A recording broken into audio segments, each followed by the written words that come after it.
सरस्वती भूख से परेशान हो गई थी। सुबह से मालती ने उसको खाने के लिए कुछ भी नहीं दिया, क्योंकि सुबह नाश्ते में उसने आलू के पराठे बनाए थे और अब वह भी ख़त्म हो गए थे। इसलिए सरस्वती दोपहर के खाने की राह देख रही थी, पर मालती ने सुबह पेट भर के नाश्ता किया था, इसलिए वो दोपहर का खाना नहीं बनाने वाली थी। अत्यंत भूख से परेशान हो रही सरस्वती मालती के पास गई और बोली, बहू, मुझे जोरों से भूख लगी है, खाने के लिए कुछ भी दे दे।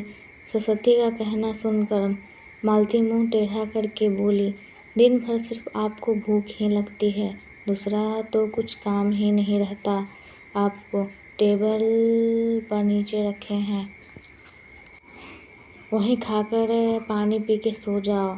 आज दोपहर को मैं मेरी फ्रेंड के साथ बाहर जाने वाली हूँ, इसलिए खाना तो रात ही बनाऊंगी। यह सुन के सरस्वती का मन उदास हो गया। फिर सरस्वती धीरे से बोली, तू कहे तो मैं खुद के लिए कुछ बना लूँ। मालती गुस्से से बोली, एक व्यक्ति के लिए खाना बनाओगी क्या आप? सोचकर मालती किचन में गई और उसने फ्रिज में रखे हुए बासी चावल निकाले। अचार के साथ वह चावल एक थाली में परोसकर सरस्वती के आगे रखकर बोली कि खा लो। ऐसा कहकर पर्स लेकर मालती घर के बाहर चली गई। चावल फ्रिज में रखे थे, तभी भी वह खराब हो गए थे, उनसे गंदी बदबू आ रही थी। सरस्वती ने गुस्से से वह चावल डस्टबिन में डाल दिए। इसके बाद उसने दाल चावल निकालकर अपने लिए गरम गरम खिचड़ी पकाई और पुदीने की चटनी के साथ खाई और सब बर्तन घिसकर किचन साफ किया और चुपके से अपने रूम में जाकर सो गई। मालती ने भले ही खाना पकाने से मना किया था, पर यह घर उसका भी था और वह खुद का खाना खुद बना सकती है। दूसरे दिन सुबह सरस्वती अपने रूम में बैठी थी, उतने में उसका बेटा रमेश उधर आया और बोला, माँ, आजकल महंगाई बहुत बढ़ गई है, मुझे घर खर्च चलाना भी बहुत कठिन हो रहा है, ऊपर से पापा की 13वीं पर भी बहुत खर्च हुआ। माँ, मैं सोच रहा था कि एक रूम किराए पर दिया जाए, घर का किराया आने पर घर खर्च में थोड़ी मदद होगी। सरस्वती बोली, बेटा, तुझे जो ठीक लगेगा तू वही कर। उसके बाद रमेश गला साफ करते हुए बोला, माँ, तेरा रूम खाली कर दे और नीचे के छोटे रूम में शिफ्ट हो जा।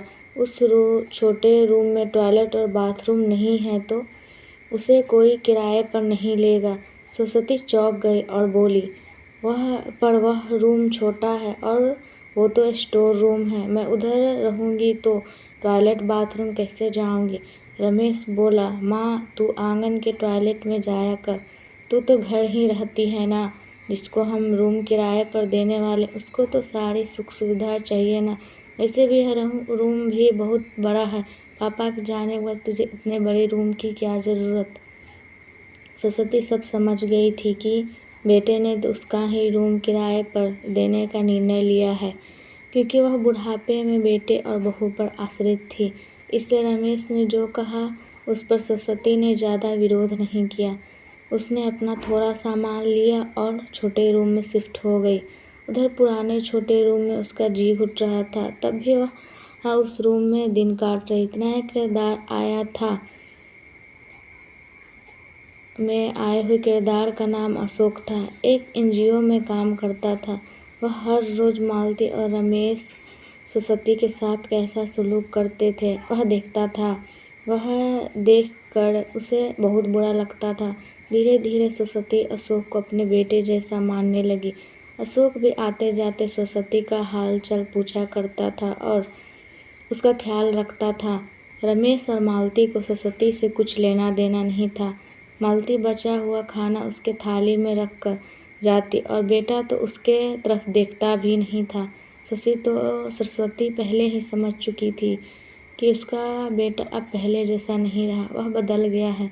फिर भी वो आंखें बंद करके किसी पालतू पशु जैसी उस घर में रहती थी। क्योंकि बुढ़ापे में उसको दूसरा किसी का सहारा नहीं था। रोटी के 2 टुकड़ों के लिए उसको उनके सहारे रहना पड़ रहा था। कभी कभी सरस्वती को बहुत रोना आता था। सरस्वती अशोक को अपने मन की बात बताने लगी। उनके पति की मौत बेटे की लापरवाही से हुई थी, पर वो ज़्यादा नहीं बोल पा रही थी। जब पति काम पर जाते थे तब घर में हम दोनों को बहुत मान सम्मान मिलता था। जब वह काम करने में असमर्थ हो गए तब रमेश ने उन्होंने घर खर्च में मदद किया कर ऐसा कहा। यह बातें रमेश के मन को बहुत लगी। जब तक पति घर चला रहे थे रमेश अपने सब पैसे बचा लेता था, पर अब शर्म से और मजबूरी में उसको घर खर्च चलाना पड़ रहा था।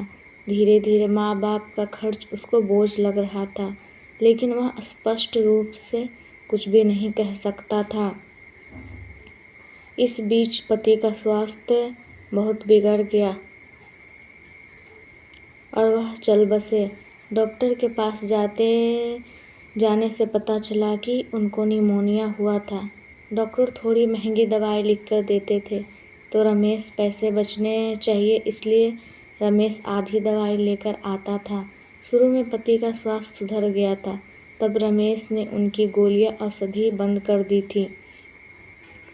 पति भी इन चीज़ों पर ज़्यादा ध्यान नहीं देते थे, लेकिन एक रात में उन्हें सांस लेने में बहुत परेशानी हुई।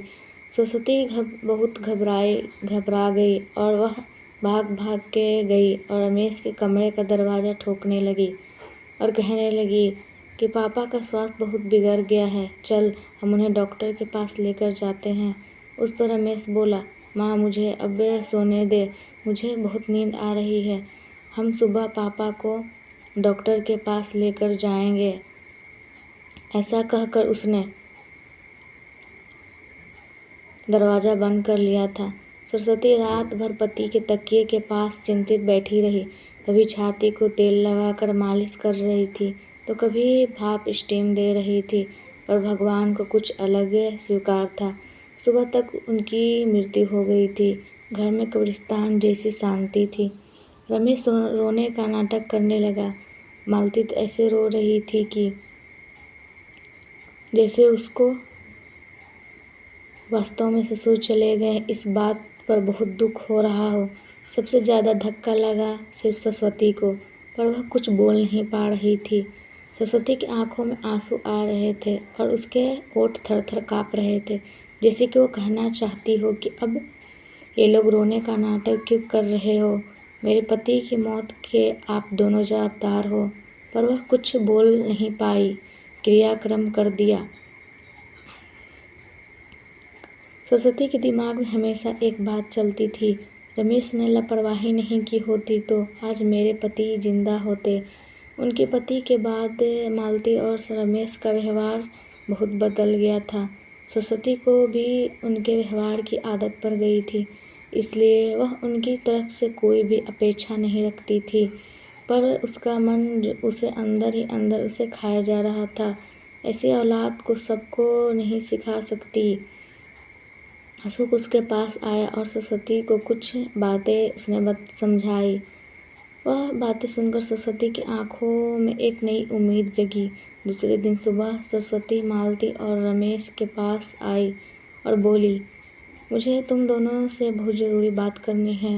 मुझे ऐसा लग रहा है कि तुम दोनों को मेरे साथ रहने में प्रॉब्लम है, इसलिए मैंने सोचा कि मैं वृद्धा आश्रम में रहूँगी। सरस्वती का कहना सुनकर मालती बहुत खुश हो गई। रमेश ने थोड़ा दुखी होने का नाटक किया। फिर थोड़ी देर में सरस्वती ने उन दोनों के चेहरे के हाव भाव देखे और बोली, रमेश तुझे दुखी होने की ज़रूरत नहीं है और मालती तुझे इतना खुश होने की ज़रूरत नहीं है। पहले मेरी सब बातें सुन लो। और सरस्वती हंसकर बोली, यह बातें सच्ची है कि वृद्धा आश्रम मैं रहूँगी, पर मैं इस घर से कहीं नहीं जाऊँगी। मैं इस घर को ही वृद्धा आश्रम बनाऊँगी। अब यहाँ तुम्हारे जैसे स्वार्थी बेटे और बहू यहाँ नहीं रहेंगे। मेरे जैसे बूढ़े लोग यहाँ रहेंगे, ये मेरा आखिरी निर्णय है। यह सुनकर रमेश और मालती दोनों ही चौंक गए। रमेश और मालती एक दूसरे की तरफ देखने लगे। उन दोनों ने सोचा था कि सरस्वती घर छोड़कर चली जाएगी तो वह दोनों खुशी से रहेंगे। उनको लगा था कि अब उनको सरस्वती की जवाबदारी नहीं लेनी पड़ेगी, उसका ख्याल नहीं रखना पड़ेगा। पर इधर तो सब उल्टा हो गया था। सरस्वती का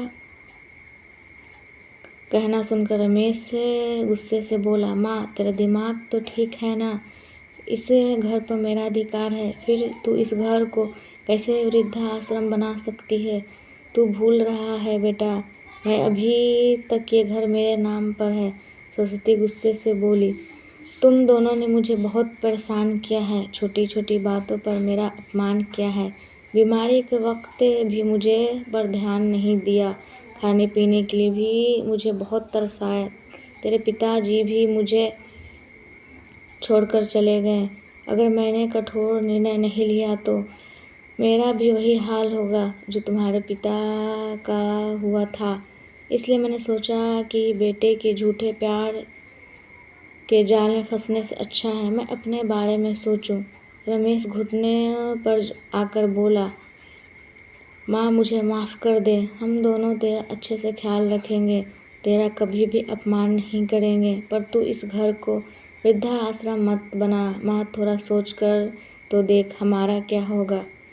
सरस्वती ऊंची आवाज़ में बोली, मैंने और तेरे पापा ने तुझे अच्छे संस्कार दिए थे, फिर भी तूने सिर्फ तेरे परिवार के बारे में ही सोचा, हमारा नहीं। फिर मैं तेरा कैसे सोचूं? तू तेरे परिवार का सोच, मेरी चिंता मत कर और जल्द से जल्द ये घर छोड़कर चला जा, क्योंकि इस घर में अब अच्छे लोग रहने आ रहे हैं। इतना कहकर सरस्वती अपने रूम में चली गई। रमेश और मालती शांत सरस्वती को जाते हुए देखते रहे। सरस्वती ने अपने जैसे बूढ़े लोगों को उसके घर में आश्रय दिया। अशोक की मदद से वृद्धाश्रम से अच्छे से चलने लगा। दोस्तों, आजकल के लड़कों ने बूढ़े लोगों के साथ गैर व्यवहार किया तो बूढ़े लोग भी कठोर निर्णय ले सकते हैं।